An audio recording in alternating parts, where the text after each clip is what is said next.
Welcome to our channel. ఈరోజు ఈ వీడియోలో జనవరి 4, 2024 యొక్క కరెంట్ అఫైర్స్ అయితే చూద్దాం. ముందుగా చంద్రయాన్-3 మిషన్ను విజయవంతంగా నిర్వహించిన ఇస్రో అధిపతి శ్రీధర పనికర్ సోమనాథ్కు తెలంగాణలోని జవహర్లాల్ నెహ్రూ సాంకేతిక విశ్వవిద్యాలయం జేఎన్టీయూ గౌరవ డాక్టరేట్ను ప్రకటించింది.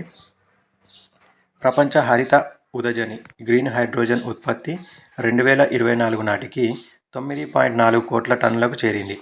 అంతర్జాతీయ ఇంధన సంస్థ సూచించినట్లు దీని ఉత్పత్తిని మరింతగా పెంచుకోగలిగితే ఏటా 83 కోట్ల టన్నుల హానికర కర్బన ఉద్గారాల విడుదలను నివారించవచ్చు.